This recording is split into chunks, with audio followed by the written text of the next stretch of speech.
Eagles Entertainment. The journey of the draft is driven by AAA. AAA Roadside is their strong side. Make AAA a part of your game day today. AAA, go ahead. With the 25th pick in the NFL Draft, the Philadelphia Eagles select. You're listening to the Journey to the Draft podcast, driven by AAA. Welcome to the Journey to the Draft podcast, driven by AAA. I'm your host, Fran Duffy, and we've got a lot to talk about. We've got the Pac-12 mostly returning to action. We had a couple games that didn't go through, but a couple of games that did, and we'll talk about some of the standouts from out west. The number one team in the country, Clemson, goes down. We'll talk about that game. Obviously, a lot to take in. We've got some Senior Bowl announcements. We'll hit on all of that throughout the show. But first off, we're going to kick things off with Eagles Southwest Area Scout Sean Heinlein in our Scout Story segment. We're going to talk about a great one here because we're going to talk about Jason Peters. When he was coming out of Arkansas, Sean was with the Buffalo Bills when JP arrived there in Buffalo. So we're going to talk all about projecting Jason Peters, who was a college tight end, over to the offensive line spot. Really, really fun. And we'll throw a little bit of an extra story in there as well in Scout Stories. Then we'll talk about all this weekend's action with Ben Fennell, Dane, Brugler in our Saturday Scouting. We'll wrap it up on the clock. Chris McPherson, we're going to be back once again to moderate our debate. This week, we're going to talk about which running back most impacts the passing game in today's NFL. So we'll talk all about that and on the clock. We've got a question from you at home, a mock draft to hit on in our draft mailbag. A ton to get to. But first, what do I always say? The best way to throw us your support. Go on Apple Podcasts, Stitcher, leave us a rating, leave us a comment. If you hit us with a question, we'll answer it. If you hit us with a mock draft, we'll break it down. If you've got a prospect to talk about, we'll talk about them here on the show. So if that's the best way to just throw us your support as we get to now, what are we, in the heart of college football season? The Pac-12 is back. The MAC is back. We've got everything going on all around the country. So please, if you can, go on Apple Podcasts or Stitcher, leave us a rating, leave us a comment. Really helps this podcast become more visible. Tell a friend about the show. All right. Let's get things going. It's time to kick things off with Sean Heinlein in our Scout Stories. Pull up a seat. It's time for Scout Stories.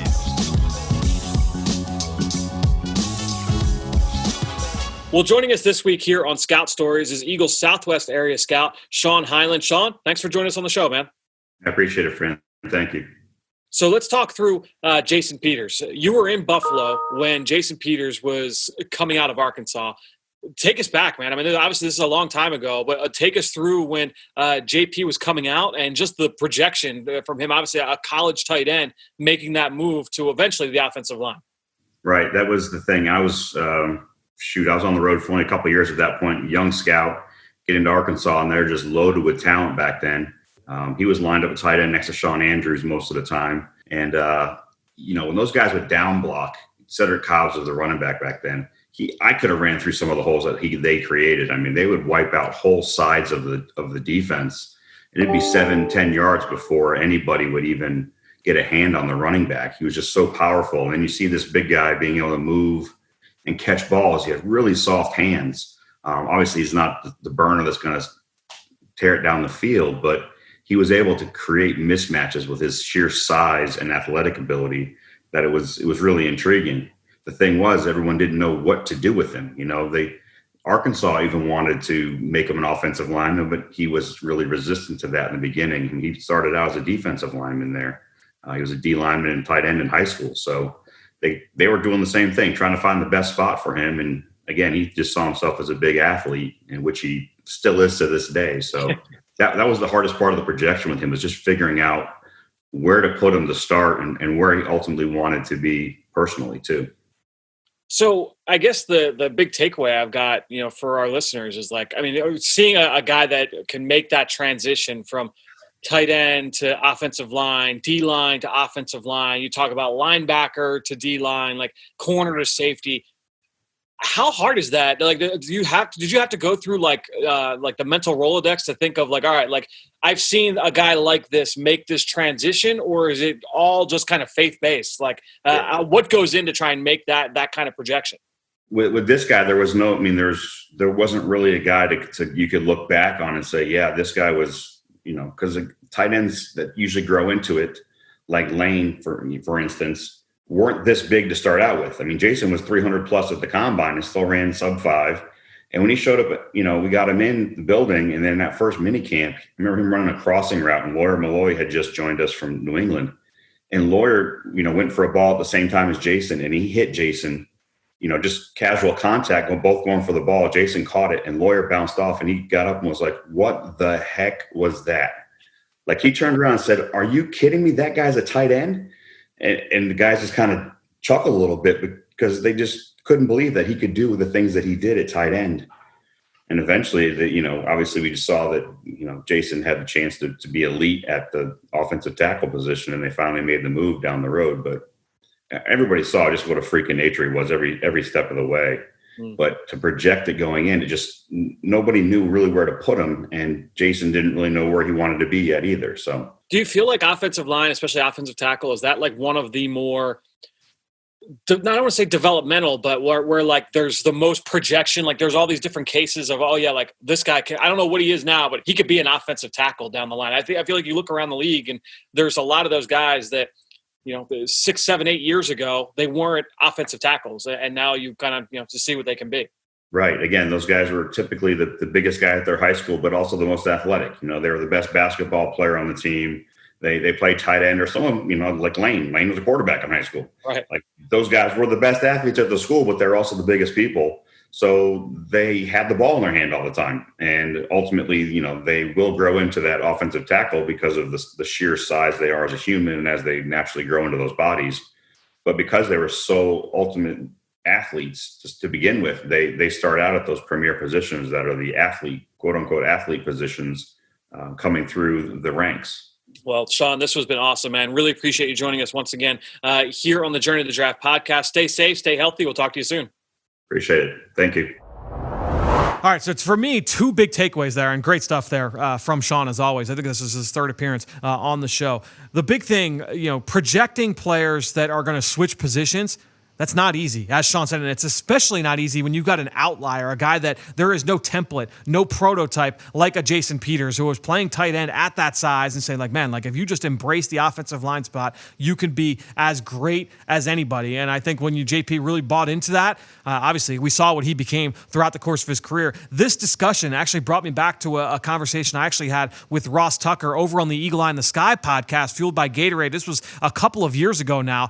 Let me go real quickly, just toss to that story because I feel like that kind of plays into this discussion. Here's that clip with Ross Tucker and I. Well, and I can tell you, the first thing that just stood out to him, obviously, was we all know how big Jason is.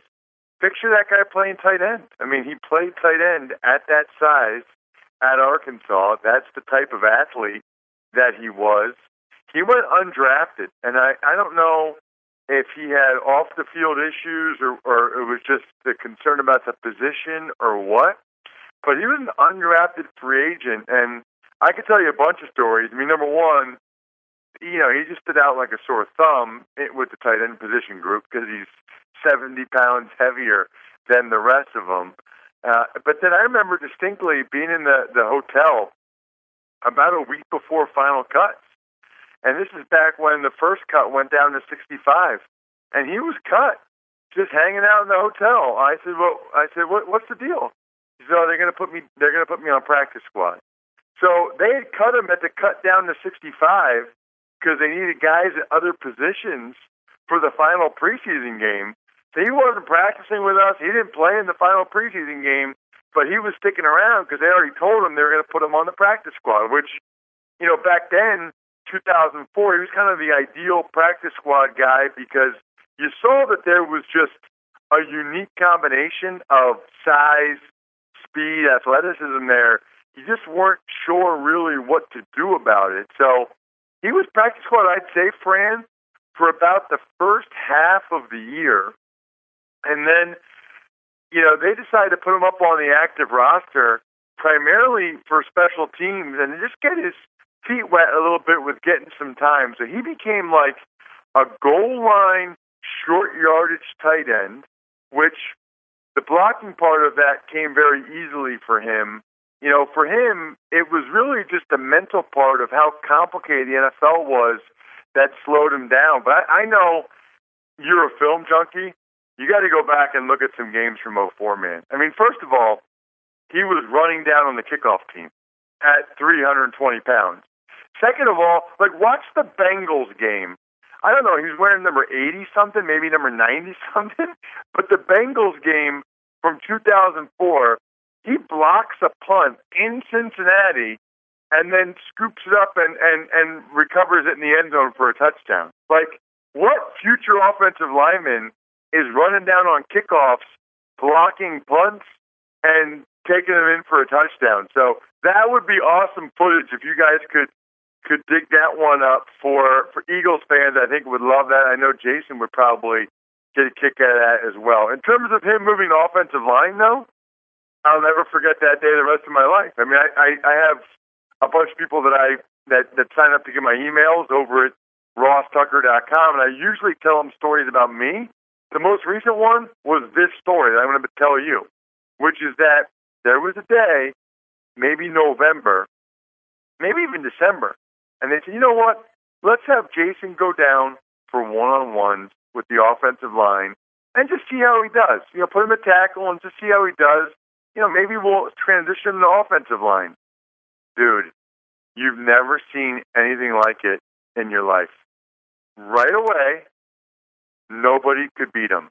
Nobody. I mean, our best pass rushers, Aaron Schobel, Jeff Posey, guys that were pretty darn good, Ryan Denny, they couldn't even get close to beating him. He was so long, had such good feet, was able to sink his hips so well, was so strong. I mean, I remember sitting there. I don't know if I threw my helmet, but I was thinking, I've been working on this every day since 6th grade.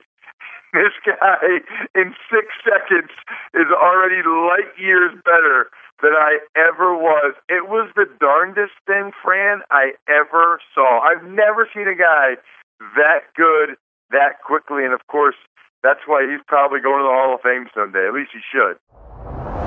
I absolutely love that from Ross, and talking about, you know, that day when they moved Jason Peters to the offensive line in one-on-one drills, and he's just like, yeah, like I've been trying my whole life to do exactly what he just did in his first ever reps in one-on-one.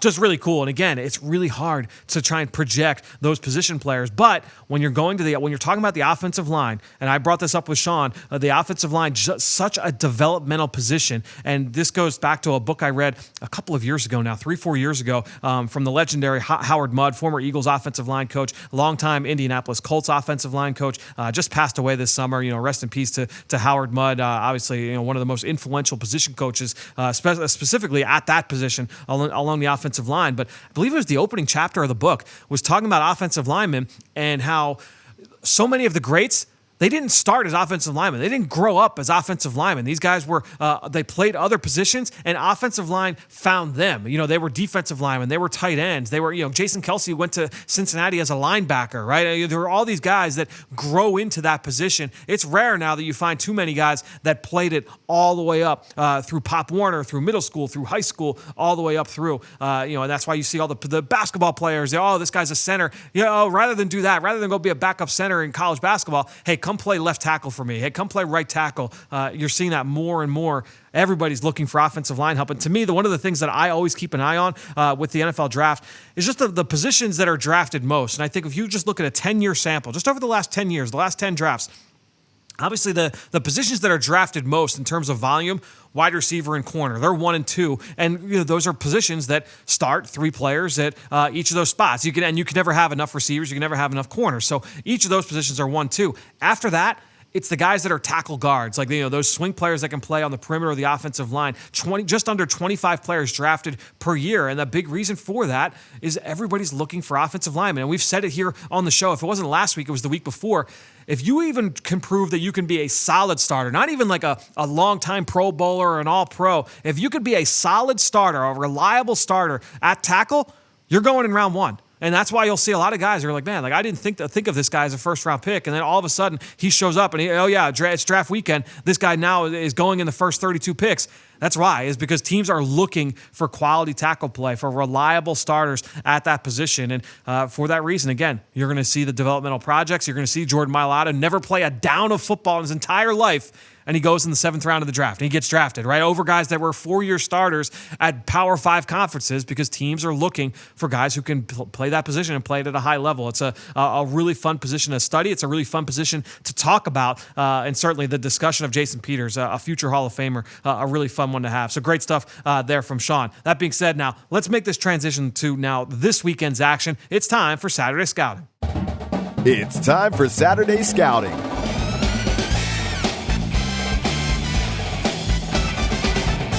All right, let's get into this weekend's matchups here on Saturday Scouting as I welcome in Ben Fennell and Dane Brugler. Guys, before we get into this weekend's action, though, we got to talk through some Senior Bowl announcements. Senior Bowl over the last week or so has announced a handful of guys. We've talked about some small school players that they've announced over the last month or so, but we've got a few here, and we'll lead off with a player that I think all three of us really liked.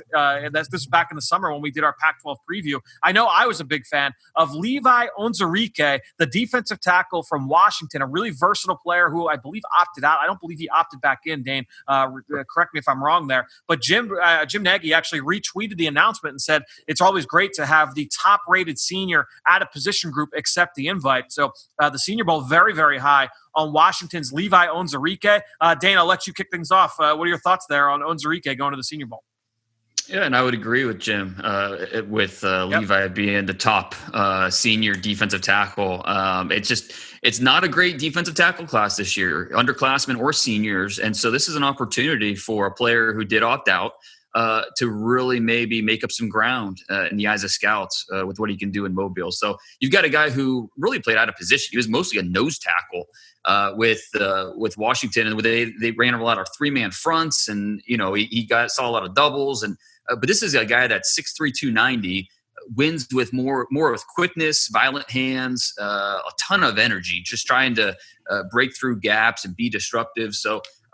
You want to see a little more discipline, a little better leverage with his attack, but at the same time, with what they were asking him to do, he was just kind of throwing the kitchen sink out there. So there's a lot of ability here. Eager to see him in one-on-ones down in Mobile to see what he can do. I think he could be a little bit of a home wrecker there during practice. Yeah, I think we all agree with Dane. We've talked about Onwuzurike quite a bit. I'm just going to say collectively, we are just scratching the surface with the interior defensive line conversation and class for next year's draft. I feel like the Marvin Wilsons, Jordan Davis, Christian Barrymores that we expected to dominate and be top 15 picks really haven't lived up to the hype so far in 2020. And I think guys like, Mustafa Johnson are going to emerge, or Tommy Togiai at Ohio State, and some other guys that are maybe a little behind the 8 ball, Jalen Twymans of the world. I think Levi Onwuzurike is right in that group on kind of being ships in the night with this interior defensive tackle class. Real quick, just to wrap up Onwuzurike, and I love the Mustafa Johnson shout out there, Ben. Just a violent player. Like everything about him is just violent, relentless, urgent. He's a tone setter. I really loved watching him. He was like a legitimately fun player for me to study. And Dane, as you mentioned, played a lot over the nose. This kid was a high school defensive end, so he's really kind of growing into that position. I do feel like his best spot might be more as a 3 technique. A guy I wrote down while watching him was Grady Jarrett. I really, really liked watching this kid. He's from Allen High School down in Texas. So former teammate of guys like Kyler Murray and Cedric Ogbuehi, some guys that went on to be top 10 picks in the NFL. So Onwuzurike, the first name we'll hit on here. Let's hit on a couple of Michigan kids and another guy who opted out here of the 2020 season. Dane, I know you've talked about Michigan's Nico Collins, big oversized kid, but impressive athlete for a guy that big. Talk to us about Nico Collins from Michigan. Yeah, really impressive athlete for 6'3", 215, and that's the first thing that stands out is the size. But he has good speed with his routes, and he's not the most sudden, but he's very smooth. And so I think just the height, weight, speed is going to get him attention. He did opt out of this season, which was a little disappointing. I thought kind of like, Donovan Peoples-Jones last year doing his evaluation, you wanted to see better quarterback play in order for him to improve his production, be more consistent. And this was a chance for Nico Collins to do that. And, just being as an opt-out, wasn't able to do that. Not often does the top wide receiver out of the state of Alabama not go to Alabama or Auburn. That's what this kid did. He decided to go to Michigan. His dad's family's from the Detroit area. goes to become a Wolverine, and you can see the talent. You just wish you saw more production, a little more suddenness from him. So it's going to be a really interesting wide receiver class again, and he's in that mix to be a top 3 senior receiver with Devontae Smith and a couple other guys. But the Mobile is going to be the chance where he has really the opportunity to shine and show why maybe he does belong in the top 60, top 75 discussion. And he showed up on the freak list over the summer, running an official 4.40 at 220, 225 pounds. If he somehow squeezes into 4.38 conversation, he's a bona fide day 2 pick. And there's always offensives that love these types and just cannot resist kind of pulling the trigger on them in day 2. Yeah, Claypool's an interesting name to bring up just because I didn't think Claypool played to the times that he showed in Indianapolis. I don't think Collins plays to the reported times that are out there. But Dane, you said it. I mean, Mobile could be huge for him. Guys that big that if he goes that fast, that's certainly tough to pass up on. Another name they announced from Michigan in that skill position group, Michigan corner, Ambry Thomas. Dane, talk to us about Ambry Thomas here. Michigan's really missing this kid this season. They are getting beat over the top, and they're just giving up a lot of completions downfield. And Ambry Thomas, one of the best bump and run prospects in this class.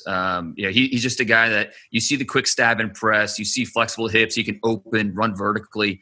Very physical player. I really like how even in off coverage, he'll sort what he sees quickly. Very aggressive with his attack. There's just a lot of reasons to like him. I don't think he's going to run a 4.3. He doesn't have that blazing speed for the position. But I think consistency is an issue for him in terms of giving up inside position or different things like that. But he projects as an NFL starter, and so because of that, I think he's going to be somewhere in the top 3 or 4 rounds, and Senior Bowl will help kind of sort it out where he fits in this class. They play tons of press out there in Michigan, usually very NFL ready. A little worried, though. He's only a 1-year starter at that right cornerback position. Yep. But I love his pedigree. He was a 4-star corner that also had receiver offers around the country. So U.S. Army All-American, was a special teamer, returner as well. Actually, Michigan's Defensive Skill Player of the Year. So he's a guy with just a really interesting kind of athletic ball of clay that I think should be NFL ready despite not getting on the field a ton at Michigan. A couple of the Michigan DBs I talked to this offseason from whether it's at the Combine or at the Senior Bowl, all of them raved about Ambry Thomas off the field as well. He was the leader of that position group as a young player, which is certainly good to see. Let's stick in the secondary here. A guy who actually announced it on his own just a little bit before we went to air, and that's Oregon corner Thomas Graham. Now, I believe I know he initially opted out. I don't believe he opted back in, but no, a senior. I didn't think so. The senior corner with the Oregon Ducks. Dane, kick us off here on Thomas Graham. Yeah, and I liked his teammate Lenore a little bit better than Graham. Yeah, there's a lot to like about Graham. Yeah, he's solid height, weight, speed. Solid tackler. Not going to make a ton of mistakes out there. I didn't see a lot of suddenness in terms of his ability to quickly read, react, that type of thing. He's not going to close ground once he does have a lost step. So it's kind of a small margin of error for him. But still, there's a lot of things to like about Graham and how he projects to the next level is, at least in my opinion, more of a sub-package guy who's going to try and work himself into that starting rotation. He was a guy. He's from wine country. He's from Northern California. Same high school as former Oregon defensive back and now longtime NFL safety Patrick Chung. Is an interesting little note there. 3-year starter coming into the season. So look, he's put plenty of tape out there. I agree with your assessment. I saw a lot of the same things. I didn't see a truly explosive athlete, but just a kind of a smooth kid. He showed the ability to read the quarterback and jump routes. It was a productive player throughout the course of his career there so far in Oregon. Let's get to another guy here. We got 2 more to wrap us up. 2 from the small school ranks. I'll just rank them both out right here. South Dakota State wide receiver Cade Johnson. Ben, I know you watched him over the summer, I believe. And then Illinois State safety Christian Uphoff. Let's get the quick elevator speeches on both those players. Well, Cade is really interesting because he's one of the most productive players after being a no-star recruit out of high school for South Dakota State, about 5'10", 180. But when you combine his production from 2018 and 2019 around college football, he's got more yards than Jerry Jeudy and CeeDee Lamb and Tyler Johnson. In fact, he has the second most in all of college football, FCS, FBS, whatever you want to include in there. I'm just trying to figure out what he projects to best at the next level. I don't think he's an exceptional athlete. I don't think he's going to test exceptionally, but he's going to be a guy like Hunter Renfrow that I think is just going to be really tough to kind of keep off the field, and showing up to the Senior Bowl will only improve his value. And I remember, I don't think he's quite the caliber of player, but the way Cooper Kupp showed up down there and had a great week against some FBS corners, I thought he looked really good. I think Cade's going to be on a similar trajectory. Ben, let me ask you, did it surprise you that he earned an invite this early? I mean, because if you're getting as a wide receiver and you're getting an invite, one of the first invites, that means you're one of the top, absolutely one of the top 14 seniors, because only 7 on each squad. So one of the top 14 senior wide receivers, but you're part of that first wave. So you're one of the guys that the Senior Bowl's got a close eye on. I was a little surprised to see him part of that first wave as a no doubt top 14 senior wide receiver. Just in my personal rankings, I've got a few others ahead of him in that top 14. Were you surprised at all? Yeah, but I think this year is just a little bit different. Kind of the way Jim Nagy quickly went out for Dylan Raduns at North Dakota State and Spencer Brown at Northern Iowa. The FCS schools not having a season, I feel like it's a little bit, they're ahead on reaching out to them. They're ahead on evaluating them. They're ahead on just kind of finishing up their report. So might as well go ahead and start sending out some invites if you feel comfortable with it. And I know they feel bad for some of these kids as well, and the situations and the ones that they know have been good players and productive. Let's just go ahead and give them the opportunity to come down. And if they fall on their face, they fall on their face. But I wouldn't read too much into the pecking order on when these invites are coming out this year. And not to mention, too, that we know that the Senior Bowl, they work closely with NFL teams. They're talking with people all around the league. Teams want to be able to see these small school guys since they didn't get a season. Hey, we want to be able to see him against this competition. So I kind of wonder, are we going to see more small school invites to the Senior Bowl than we normally would? Just because if there's a tiebreaker, it's like, all right, there's a Power 5 kid, a guy that played 10, 12 games this year versus a FCS player or a D2 player. We might see that FCS player get the nod over the big school player. Well, do you feel like that conversation also goes for Christian Uphoff, Illinois State, being that safety, probably a little early, one of the first safeties to get invited down there? I'm not saying he's number one on their pecking order, but in a similar type of, hey, he doesn't have a season. We did his report. We like his value. Let's go ahead and, send out the invite. I think that's the way to look at it. Yeah, well, to me, it makes more sense with Uphoff because I think he is one of the top senior safeties this year. I haven't done him yet, but if you say that, I'm adding him to the list. Good size player. I mean, 6'2", 210, good speed, good ball awareness. I think this is going to be a perfect opportunity for him to kind of show he belongs. With wide receiver, it's just such a loaded class. Like if I asked you to list your top 14 senior wide receivers, for me, I don't think he would have made it for me. You're talking about Cade Johnson, just because there's other talented senior wide receivers in front of him. But your point that both of you made is really interesting, how these guys don't have a season. And the Senior Bowl at the end of the day is not necessarily, 14 guys that Jim Nagy wants to see. It's 14 guys that the NFL teams want to see. And so that does have to creep into decision-making at least a little bit. Well, before we put the Senior Bowl conversation to bed, do we think there's going to be any sort of changes or differences with the Senior Bowl construction this year with no East-West Shrine game already? We don't know the status of maybe some of the other NFLPA Tropics Bowl and some of those other lesser-known all-star games.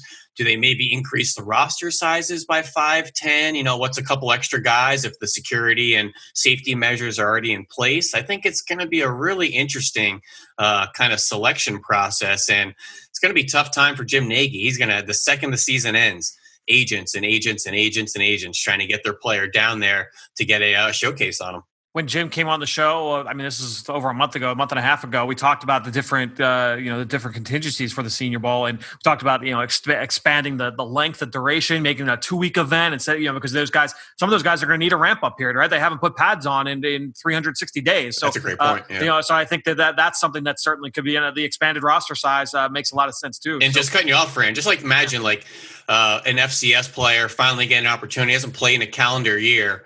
He has to go take a one-on-one against a FBS Power 5 SEC edge rusher. It's like, whoa, hold on a second. I'm playing a little bit. Let me get my feet wet here. So it's going to be an interesting conversation. Do we give players the benefit of the doubt if they fall on their face against some better competition, or maybe guys that haven't been on the field for a calendar year, or maybe guys that got a little fat and doughy during COVID? These are college kids. You never know, their responsibility and their off the field stuff. I just think this event is going to be really interesting.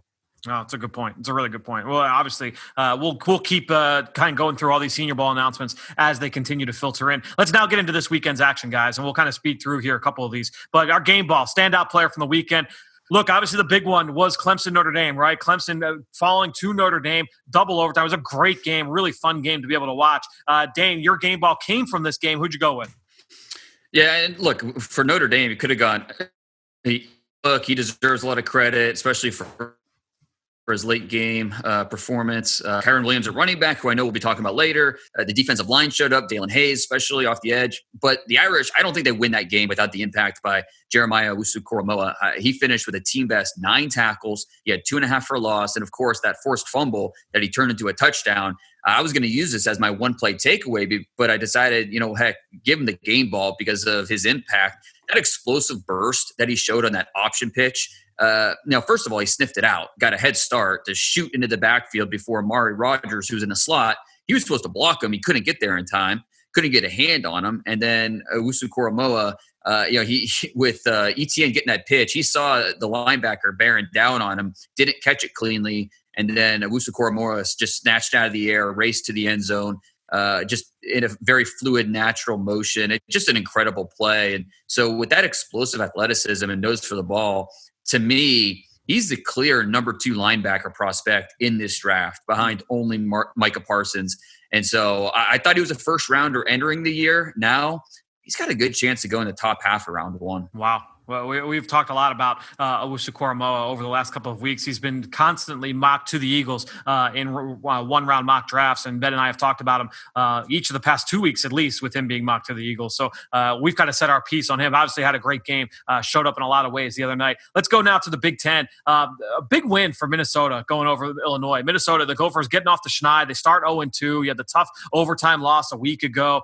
So now you play Illinois, and big players come back and make big plays. And Rashad Bateman goes 10 for 139 and a touchdown against the Illini. 33-yard catch on 3rd and 6 was maybe my favorite play of the game. What stands out to me about Bateman, and this is kind of like Allen Robinson in a way, and I've made the comp between those guys in the past. He finds ways to just be slippery in the open field and not take a big hit. He always finds a way. He's a bigger body, but he never takes a huge hit over the middle of the field. And you see that awareness to be able to just kind of duck that initial contact and pick up positive yardage. He goes 33 yards on a quick slant there. Really nice route as well. That was my favorite play of the game. But then you had the 3rd down slot fade over the shoulder for a touchdown. He had a nice little slick route on a post corner route along the sideline. He caught the ball in some jet sweeps as well, showing that they want to kind of get the ball into his hands. He had a violent stiff arm on one. I just thought Rashad Bateman really stood out in this game. They haven't really been able to get him going, but this one I felt you really kind of saw, there's Rashad Bateman.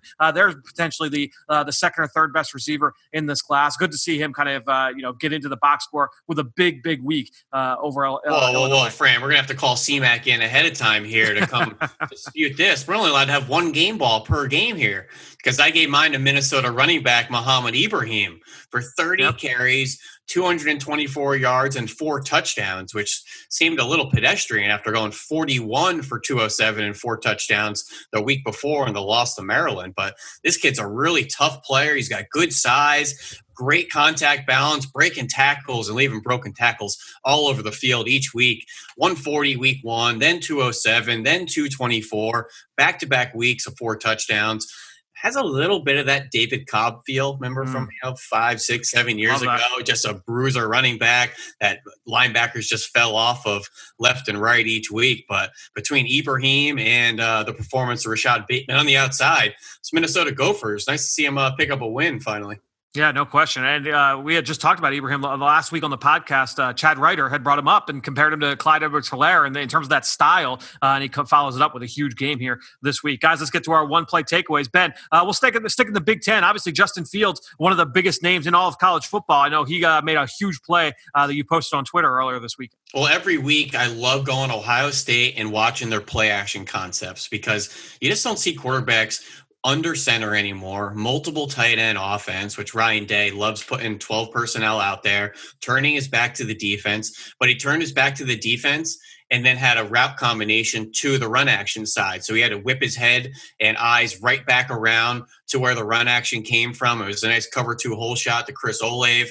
Great placement away from that half field safety, shielding over. But his decision making, ripping that ball with good velocity, good placement, good timing, good rhythm. It's just so easy to see on a week-to-week basis, whether it's Justin Fields or Zach Wilson, how they could be implemented into an NFL offense. And whether it's these Kyle Shanahan schemes or Sean McVay in the outside zone, turning your back, or Gary Kubiak's play action boot offense. I just think Fields, Zach Wilson, what they're doing and showing you on Saturdays is so translatable to what we see in so many offenses on Sunday.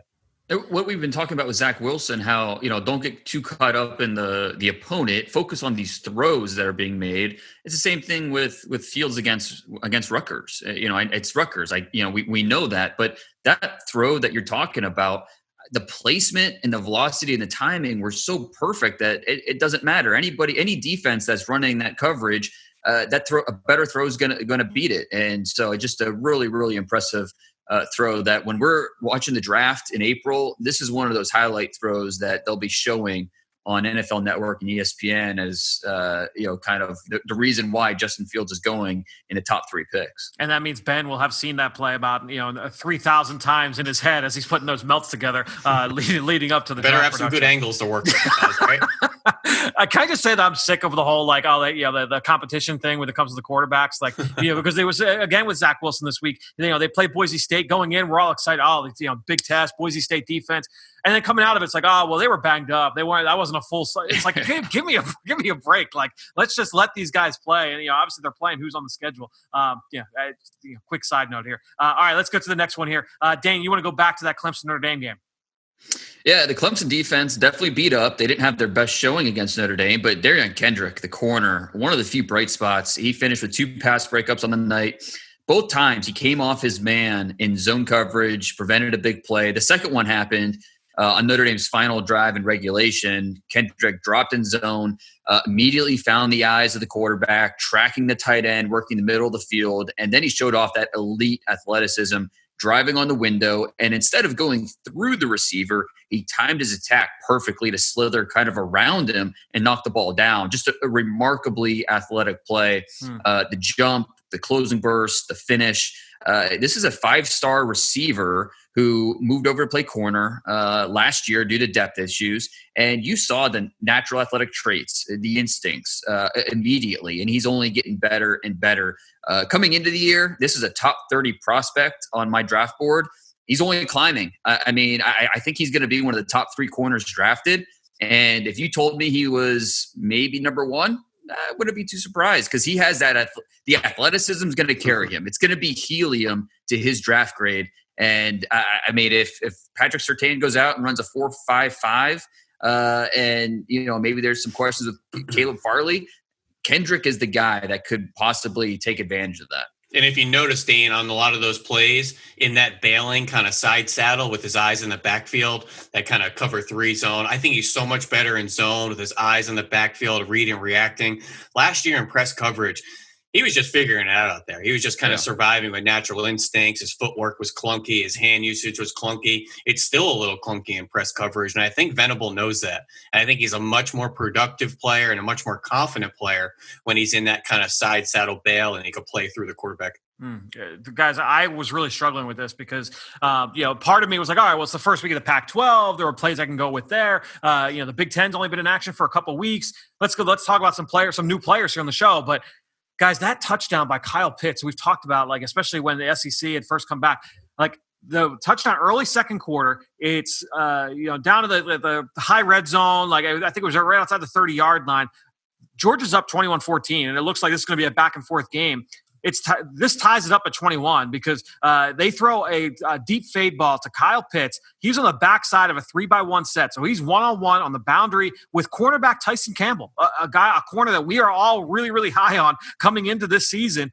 Press man coverage, over the shoulder, through a pass interference call. And I love Gary Danielson on the call. I'm sitting there watching it with my son. And Gary Danielson, after the catch, he's just like, pauses and he just goes, my goodness. Like, and that's kind of like the play, like with Kyle Pitts. It's like, what a play. This guy's 6'4", 230 pounds going up against one of the best corners in the SEC. You see him beat the jam, get down the sideline, and then look the ball in through contact and make the play inside the pylon for a touchdown. Just an outstanding display of athleticism by Kyle Pitts, who, on a weekly basis seems to be making huge plays. And he did leave the game, I believe, with a concussion, and he is now officially, quote unquote, questionable for this week against Arkansas. But Pitts is just, he's a monster at the time. You guys noticing a trend of these Georgia corners not finding the ball down the field?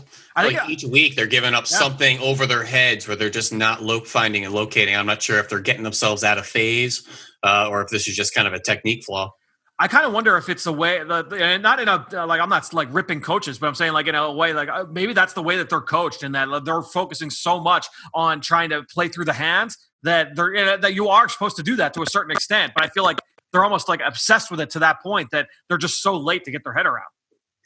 Yeah, I think Campbell officially gave up 3 touchdowns, and 2 of them were like identical, where it was just press man phase, where he just didn't find the ball. That was the knock on him coming in for sure. All right, guys, let's get to our future players here, and we'll go down the road. Ben, I'll let you kick things off. We'll go back to that Notre Dame game. Plenty of young studs on the field on both sides in this game. Well, it pained me not to go with Maryland receiver Raheem Jarrett. We all know he's going to be one of the most explosive players coming into college football. Literally ran the same exact play in the first quarter. Took one for a 40-yard touchdown, one for a 60-yard touchdown, just a little catch and run slant. But be remiss not to talk about this Notre Dame sophomore running back, Kyron Williams, that has really emerged to the national spotlight this season with Notre Dame's great play in the trenches, and then knocking off Clemson over the weekend there.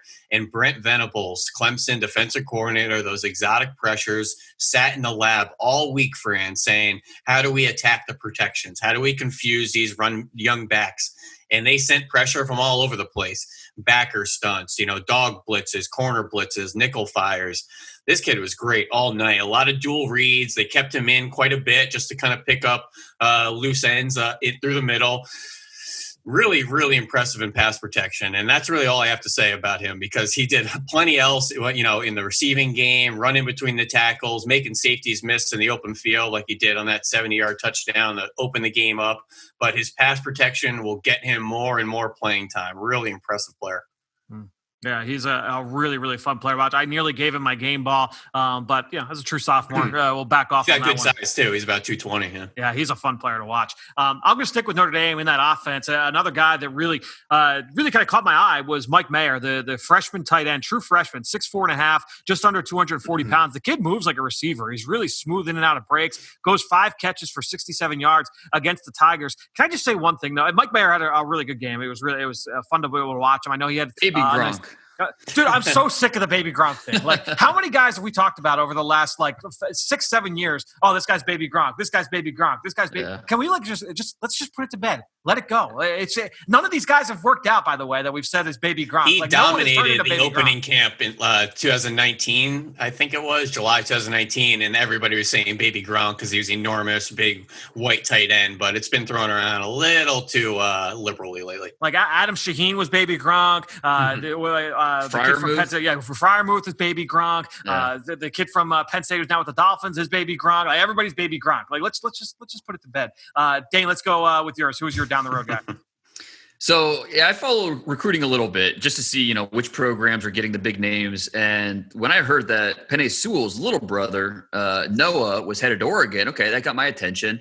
Saturday, first time we get to see him on the college football stage, and oh my goodness! He looked like a senior out there, both physically and then with the confidence that he played with, just flying around the field. He's every bit of 6'3", 250, and he hits like a truck. Stanford center Drew Delman, one of the better centers in the country. Sewell made him look silly a few times, including just throwing him on the ground on an A-gap blitz. It's going to be really fun watching him develop the next few seasons. This guy, it looks like the real deal. They got the number 1 and 2 linebackers in the 2020 class. Justin Flo was the number 1 5-star. Noah Sewell, Penny Sewell's brother. There's another Sewell out there in college football, I think at Utah. I don't know what they're feeding those kids growing up, but I'll take a bowl of that. All right, well, let's get into our film room recap, guys. Some players that we've studied over the last week that we want to bring to the forefront. Ben, we'll let you kick things off here. Yeah, a couple of guys really fast. North Carolina's got 2 really good running backs. We talked about Michael Carter, but junior Javonte Williams, a 5'10", 220, really good size, speed, elusive, leaving broken tackles all over the field each week. They're winning a lot of games in North Carolina, and Sam Howell really doesn't have to do a whole lot. Last year was chucking the ball down the field, De'Ami Brown and Daz Newsome. They're running the ball pretty well this year. Colorado State, Scott Patchin, defensive tackle, huge recruit. He's a Miami transfer. Don't forget, he was a 4-star IMG kid, tons of potential, heavy-handed, kind of a stout bruiser defensive end. I think he had 9 pressures week 1, 8 pressures last week. In Colorado, great to see the Pac-12 back. They have an interior defensive tackle, Mustafa Johnson, who's 6'2", 290, doesn't wear any gloves in there, just looks raw, just looks to beat you up, heavy-handed guy with some short area burst, can win in a phone booth. And there's not a whole lot of guys with pass rush upside in this class. And I think Mustafa Johnson is in that Jalen Twyman class of a 3-tech that I think can get up the field and win with some speed and some power. Ben, let me ask you, if you could only have one of the North Carolina running backs, Carter or Williams, which one you taking? I'm probably going to go with Michael Carter at this point. Ooh, I really like him in pass protection. I've seen him carve up a safety and a linebacker with angle routes. I've seen him run between the tackles, outside the tackles. I did the Clemson game last year where North Carolina just barely almost knocked them off. And Michael Carter, I didn't notice at the time, but some huge runs, and especially in the second half, running through arm tackles, moving the pile, falling forward. Really, really solid player that I'm willing to stamp and say, he looks like an Ahmad Bradshaw type of player that you just cannot get rid of. Maybe not the sexiest, the most explosive player, but a guy you can just not get rid of and keep him off the field. I'm with you. Like it. I like it. I was going to ask the same question. All right, guys, I'll go into mine here. And I went with a guy who's really, you talk to people that are around the business and are going around the country, going in and out of schools. Who do you talk to in the business, Fran? I want names. I listen. Names. I can't. His son, remember? Exactly. I'm watching games with my son. He's the one who's keeping an eye on this. Dude, Tulsa linebacker, Zaven Collins, who's a redshirt junior, 6'4", 260. He's on the tip of everybody's tongue. That's who a lot of people have been talking about, and he's getting a lot of buzz. And you talk about a guy with this skill set, 6'4", 260. This guy runs like a deer. He's got a really versatile skill set in that he can line up over the slot. He can line up over the edge. He'll line up over the tight end. He'll line up stacked. And he's just an athlete. He's the fastest guy on the field for this Tulsa defense. And when you watch him play and you say, oh, man, there are a lot of different ways I can use him. Now, that being said, that does make for a little bit of a tricky projection, right? We talk about the positionless players all the time. It's like, all right, well, what can this guy definitely do for me? And I think all 32 teams are going to look at Zaven Collins a little bit differently. Do you view him as a pure 4-3 Sam backer? And you're going to say, okay, he's going to play over the tight end. He's only going to play on base downs. And then maybe in subs, we'll get him rushing the quarterback. He only had 3.5 sacks coming into this season. He had 3 sacks against Oklahoma State, but they were all kind of, I don't want to say gimme sacks, but they weren't true pass rush snaps. So I think when you look at Zaven Collins, you say, all right, is he Uchenna Nwosu or Devon Kennard, Kyle Van Noy, that kind of strong side linebacker who that's going to be scheme specific in terms of his usage and his value? Is he an Anthony Barr or Jamie Collins where no question, he is a 3-down player for us, and he's going to play off the ball, on regular downs, and then when it's pure passing downs, we're going to unleash him towards the quarterback? Or do you just view him as an off-ball guy, and he's a 3-down backer? You look at Bernardrick McKinney and Leighton Vander Esch and Zach Cunningham, guys at that size that move relatively like that. I would say he's faster and more explosive than a couple of those guys I just mentioned from the off-ball spot. But when you look at Zaven Collins, he's a really, really intriguing player because of that skill set at that size, kind of jaw-dropping in terms of the way he moves. So, we've talked about a lot of linebackers in this class. I think Zaven Collins, at the end of the day, he's going to be one of the more intriguing ones, and some people are going to view him as an edge. Some people are going to view him as an off-ball player. He's going to be grouped in both categories, and I'm not going to say you're wrong either way you look at it. He's just going to be a really interesting, polarizing player. So if he's in a conversation with, say, Chaz Surratt from North Carolina, who's the better linebacker between the two? See, I think I would personally take Surratt at this point. I think even though, which is crazy because Surratt's only been playing linebacker for a year and change, but I think that he is more translatable in terms of like if I need a guy to line up stacked and play on a down-by-down basis, whether he's going to be at the mic or the will, I think Surratt is probably more ready to play, to take over that mantle, right? And I think they're kind of, the usage might be relatively similar. I think, because I've talked about Anthony Barr with Chaz Surratt as well, and I think that that's one of his best traits is his ability to get after the quarterback as a blitzer from depth. I would say the same thing about Collins, but I just think Surratt, I feel a little bit better about that transition, but I would say that they're both like neck and neck there. I think that if I were to have a board, their tags would certainly be touching. Are you buying this comparison just for like Patriots fans and put in perspective? Zaven Collins, Chaz Surratt, kind of like Dante Hightower and Jamie Collins. Who would you rather have to play off-ball linebacker? Most are probably going to say Dante Hightower. But Jamie Collins is a great, interesting athlete that can go from A to B and is a see-ball, get-ball type of player. Yep. That's what I see with Zaven Collins. He's really just a see-ball, get-ball type of linebacker. I think he's a little raw, his instincts and his reads, but the second he commits and goes, it's really impressive. And there's only so many guys at 6'4", 260 to even consider in this previous mold, like Van Der Esch, Rolando McClain was 255, and Jamie Collins, I think, is kind of a good mold. You say off-ball linebacker at 260, you're like, oh, that guy can't play anymore. Like that guy's a dinosaur. That's not the case with Zaven Collins. No, it's funny you say their tags are touching because in my updated top 50 board that's up on The Athletic this week, they're literally back-to-back in my top 50. And so two really good linebackers who are a little bit on the rise with how they played this season. He's a golf lover as well. I'd love to see him and Bryson DeChambeau maybe lift some weights and then go hit 18. And his favorite player is Khalil Mack. And I think when you look at the way that this kid's built, the way he moves, you're like, yeah, I can see that. Dane, close us out here. All right, so Fran, you went with one AAC defender on the rise. I'm going with another one, Cincinnati edge defender, Myjai Sanders. The NFL is looking for that one-step explosive rush, the one-step explosive rushers, right? That's exactly what Sanders offers, the get-off, the burst, the cornering ability, winning off the edge. He's a little lean through his core, but he was tougher than I expected at the point of attack. The bread and butter, though, it's the edge speed. I wish I could see him versus a little bit better competition than what we've seen so far this year on the Cincinnati tape, but he's done enough that I included him in my top 50. He looks like that with the pass rush potential that he brings, he definitely has my attention, and I'm really excited to watch Sanders moving forward. It's funny because Ben and I we watched him together. Was it Thursday, Ben? It was late last week. We watched Myjai Sanders. We watched a couple games from this year, and this guy flies off the ball. Dane, you're right. I mean, he is absolutely wired into the snap count. Really fluid athlete. He's been productive over the last couple of years.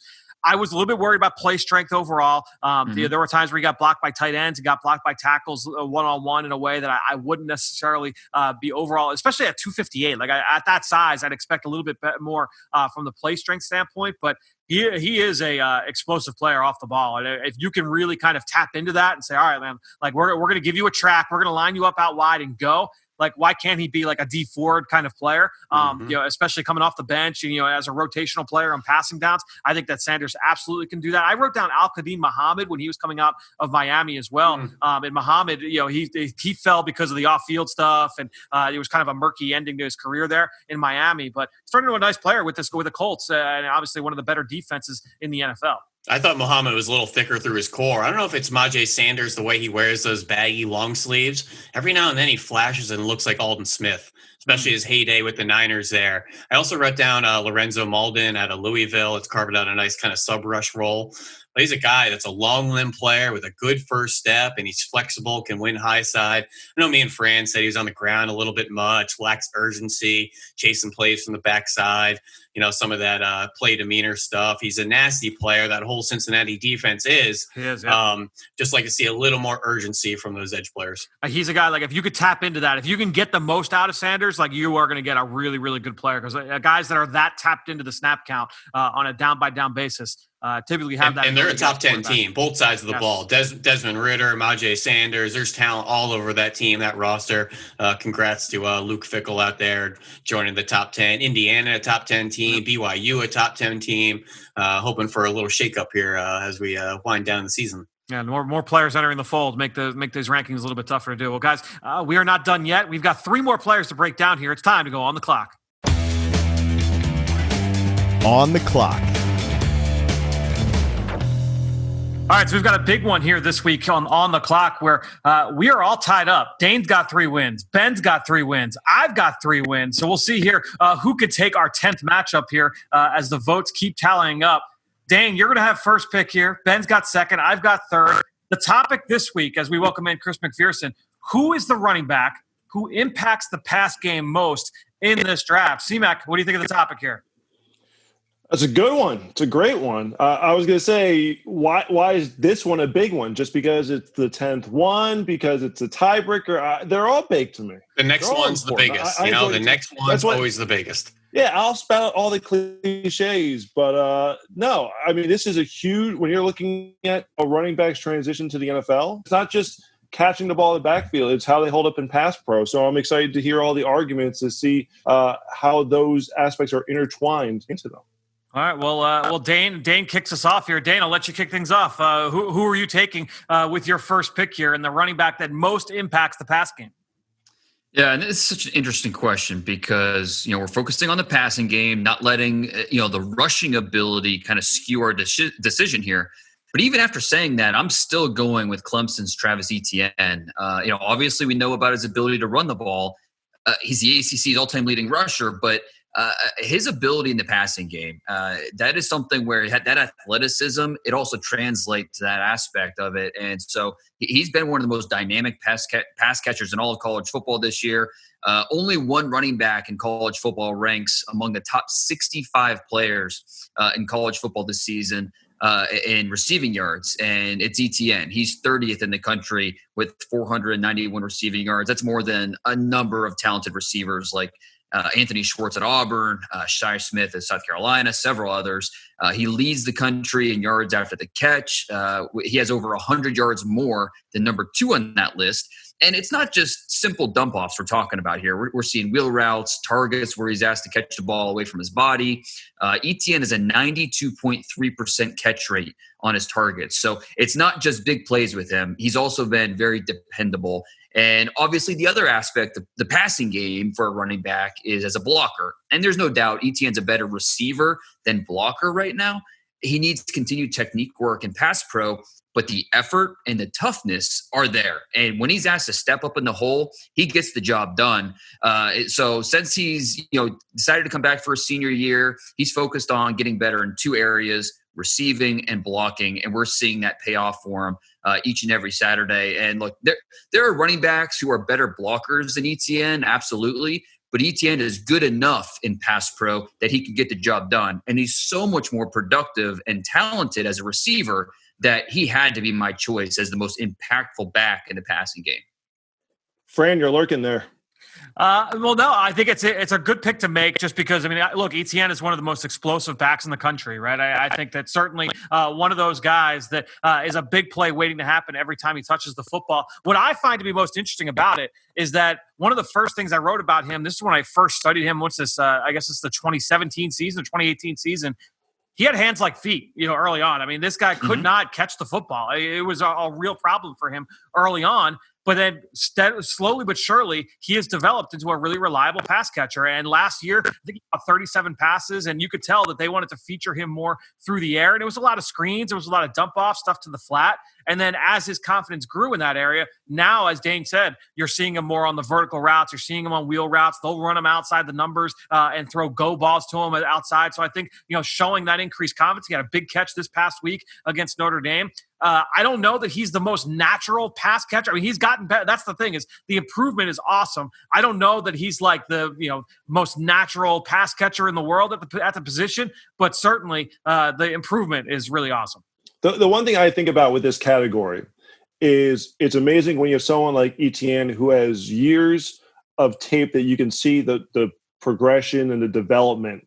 Because you take a guy like in Philadelphia, Corey Clement, who didn't show a lot of that at Wisconsin. That was sort of the knock, is what was he going to be in the pass game? And he goes off to have 100 yards receiving in the Super Bowl, reliable, blocker out in the backfield as a rookie. He carved out a role because of his ability to play on quote unquote third down. So Ben, let's go to you. You look like you're champing at the bit here. Well, I got a really interesting player here for you because this guy reminds me a lot of Nyheim Hines of the Indianapolis Colts, who's been one of the most productive third down running backs in the NFL. Former receiver at NC State before transitioning into that backfield role. Very similar to UCLA's Demetric Felton. 4-star receiver, C-Mac. At 5'9", 189, a little undersized to be playing out there, detached from the formation. So 2019, Chip Kelly said, you know what, come on into the backfield. 84% of the snaps lined up in the backfield. So he does qualify now as a running back, but with a receiver type of pedigree to him. So he's a slot receiver playing from the backfield, which you see all over the NFL. Production coming in the pass game with backs releasing out of the backfield, not only in the flats and angle routes, but now working down the seam and some down the field routes as well. This guy's a playmaker after the catch, the home run speed. He's elusive, dynamic athlete, great body control, competitive in pass pro. But I got news for you, C-Mac. He's too good with the ball in his hands to keep him in and pass protect. All right. So if you want someone that's going to, profile in the pass game, I could find you a 230-pound back or an extra tight end. Demetric Felton's going to be a scat back because we got to get him out in the pass game. Not really an inside runner. He doesn't really have good size. He kind of reminds me a little bit of maybe a Tariq Cohen or Tyler Ervin, the way he came out of San Jose State, but a really interesting body. And if that's exactly what you want, a 4-star receiver, great kind of pedigree, with his size and skill set, but in a running back positionally. How about blocking? I need a little of everything here. I know you said I could just have a 230-pound back and he could be the blocker, but C-Mac, you look back at Brian Westbrook's career. Nobody's saying, "Oh, but he picked up that blitzer off the backside." No, you got him out in the pass game. You got him in the screen game. You got angle routes. Put him in positions to be successful. You're asking the wrong guy on that one. That was one of the most underrated aspects of his game. He was outstanding in pass protection. Darren Sproles, you look at him, okay, all of 5'6", if that's what he truly was. That's why we brought in Buckhalter to do the dirty work, Well, guys, I'll round the conversation out here with Kenneth Gainwell from Memphis. Now, C-Mac, before Dane cuts in and says, "Oh, Fran, what's he done this year?" He has opted out. He had 4 family members that passed away from COVID-19 this offseason. So he decided, you know what, I'm not going to play games with this. I'm going to opt out. He was a redshirt sophomore coming into the year. So this is a redshirt sophomore. We've only seen 1 year as a starter. That was last year as a redshirt freshman. So number one, getting back to the football side of it, you only seen 1 year of him as a starter. He came in. There were 2 upperclassmen ahead of him, Antonio Gibson and Patrick Taylor. He comes in and takes the role. He was too good to keep on the bench. And the big thing is, with all of those other guys that were there playing in the backfield and doing other things, obviously Gibson was a receiver as well. They were able to move Gainwell all around the formation. So not only did when they went empty, did they move him out into the slot and out wide, but there were plenty of sets where Patrick Taylor was the back and Gainwell was in the slot or he was out wide. You didn't just see him running fades or running screen passes. You saw him running slants. You saw him running little stick routes, like little option routes over the ball. So I think there was a lot of route diversity there. And unlike ETN, he's a really, really natural catcher of the football, really soft hands. He really addresses the football well in all areas of the field, whether it's in the intermediate area, down the field. He knows how to adjust to it in the screen game as well. Really natural pass catcher. That was one of the things that really caught my eye. And as a freshman, despite the fact that he wasn't that full-time guy early, he caught 51 passes last year in that offense. So he was really productive. He did it in a wide variety of ways at all 3 levels of the field. 2 of the guys that I wrote down while watching him, Kareem Hunt and Aaron Jones, because he's got that build. He's 5'11", 195, and he's not a super – that's the thing, is that ETN is more straight-line explosive than Gainwell, but he's just got a knack. He's got a real good feel for getting in all areas of the field and being able to make those plays down the field. A really fun player to watch in the passing game, and I think that his upside is very high. You look at what all the best offenses are doing in the league right now. You look at a lot of the best backs in the league. Teams are getting really creative with getting them out of the backfield on sail routes, on wheel routes, on rail routes, getting them down the field in a variety of ways. And I think that Gainwell certainly can do that. I think like ETN, you're dealing with a young player. So there weren't a ton of reps, especially in that offense, of him in pass pro. Like ETN, a willing blocker, technique just up and down. So I think it'd probably be kind of a toss-up there in terms of pass pro between both of these guys. But keep in mind, C-Mac, This guy was a high school quarterback, all right? So this guy, he came in early on in his career, never played running back, made the transition over there, and became one of the best receiving backs in all the country. Oh, by the way, while winning Rookie of the Year in the AAC, first team all-conference, Doak Walker semifinalist, ran for almost 500 yards, or 1,500 yards, rather, on the ground. So I think when you look at Kenneth Gainwell, who, by the way, C-Mac, is from Yazoo City, Mississippi. Fletcher Cox's hometown. So you got the Eagles connection there. You look at Kenneth Gainwell. This guy is a really fun player that I'm excited to watch moving forward into the NFL. He is entering the 2021 NFL draft. Well, Fran, Demetric Felton lined up in the backfield 84% of the time, so he qualified. Do you know how much your buddy Kenneth Gainwell lined up in the backfield last year? Off the top of my head, I don't have that number in front of me. Exactly 84%, the same as Demetric Felton. So similar type of guys that were moved around the formation, but a lot of their work coming from that backfield. I thought Ben was going to bring up something to bash the game. I was looking at it. I was a little scared. I was a little worried. I'm not going to lie. Is everything okay, Ben? I'm just sitting here in the weeds, just trying to snipe from the weeds. Snark out, Ben, today. Dane, your thoughts on Kenneth Gainwell? I disagree with Fran that they're on the same level as a blocker. I think we've seen more, much more from Travis Etienne. And part of that is we've had 4 years of Travis Etienne. We've had a chance to see him get better and better and better, where Kenneth Gainwell, while I do agree with Fran, he is an outstanding pass catcher. We just haven't seen enough from him to, I think, put him on the same level as Etienne in terms of overall impact. Etienne's got over 1,000 receiving yards in his career. Only one of the few to go over 4,000 rushing yards and 1,000 receiving yards in their career. And Etienne actually had more receiving touchdowns than Gainwell did last year. So we're talking impact in the passing game.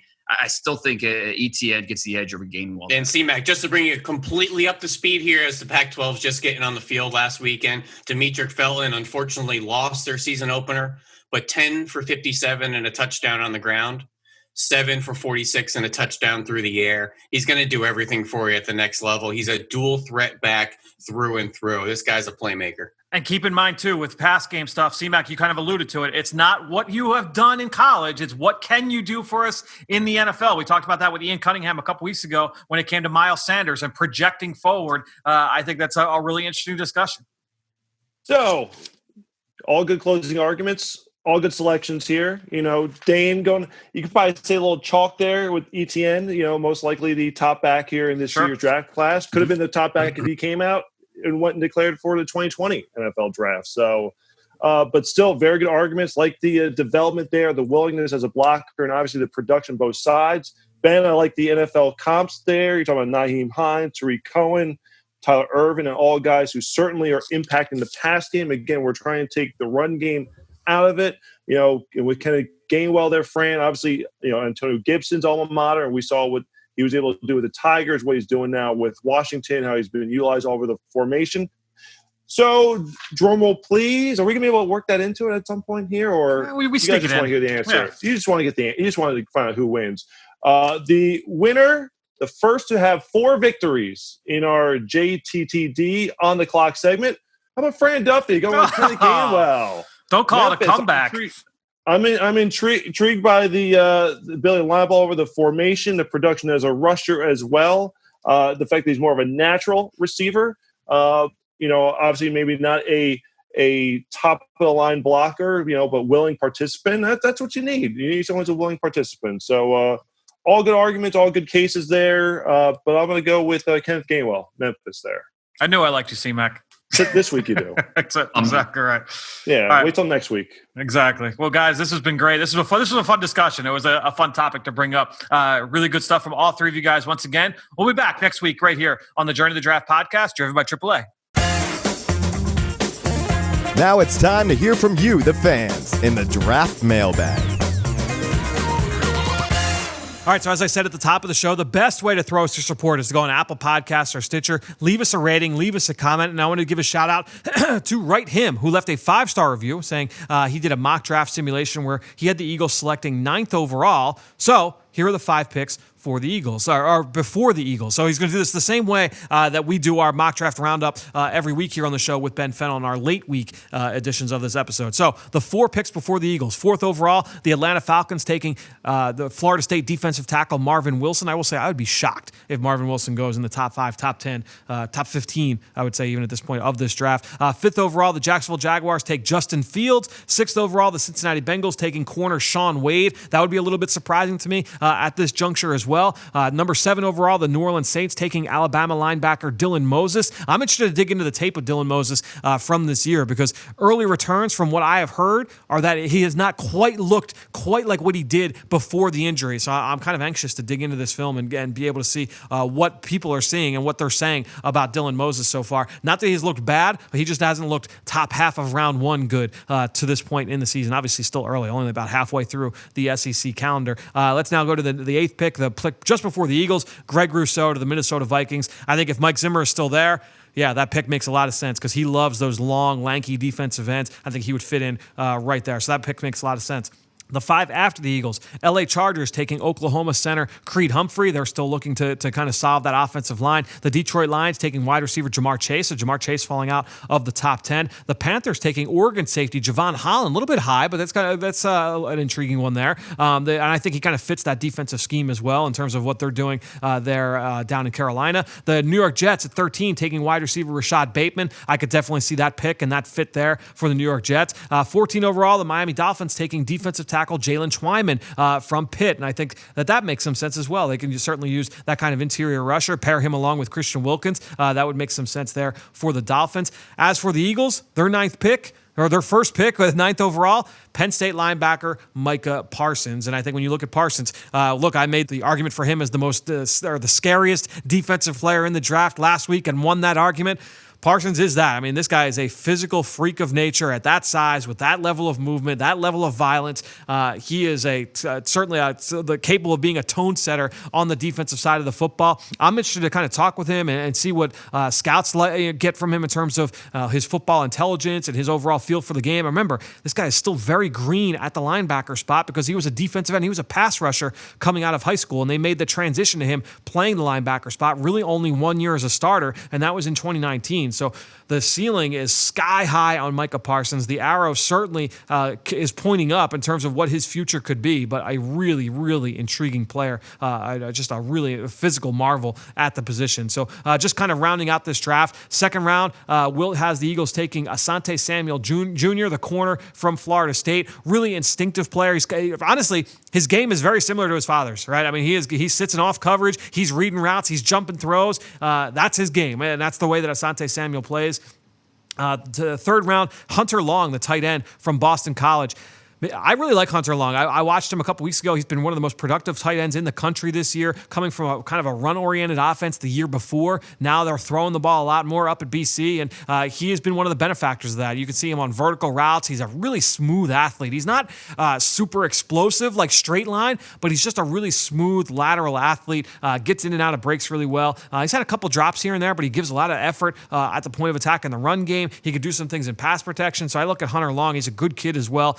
He's a really intriguing player. 136 in the 4th round, Jordan Davis, the defensive tackle from Georgia. And I think that this valuation kind of makes sense in my mind. He is a pure nose tackle. So it's a matter of, do you feel like that player is what the Eagles need on the interior of that defense? But he is a pure 320, 330-pound nose tackle. You plug him in to the middle of that Eagles defensive line. A couple guys here that I have not watched. Center Tyler Linderbaum, I believe from Wisconsin, and then linebacker Ventrell Miller. So the Eagles double dipping at linebacker here in this mock draft. 200th overall, the corner, Trey Dean. He is a big kid. He's versatile. He's played inside and outside. He is from Florida. He is big and long. I want to say he's 6'3". I actually did a Florida game live. I was actually at a Florida game a couple of years ago, and this was his freshman year, and you could just see that a physically imposing kid. And he runs really well. He's been playing since his freshman season. Has been productive on the football. And I mentioned the inside-outside versatility that will serve him well. I haven't done Trey Dean's film from this year, but he is certainly an intriguing player. And then a guy that got mentioned earlier in the show a couple times, Mustafa Johnson. Ben had just talked about him. So earlier in the show, if you were listening, you got to catch the elevator speech on Mustafa Johnson. Clemson. So good stuff there from Will. Again, if you've got a mock draft that you like, you can always put it up on our Apple Podcast page, and we will break it down. If you've got a question, we will answer it here on the show. Hope you guys enjoyed everything we did here today. Tune in for a couple days from now. We'll preview this weekend's action right here on the Journey to the Draft podcast, driven by AAA.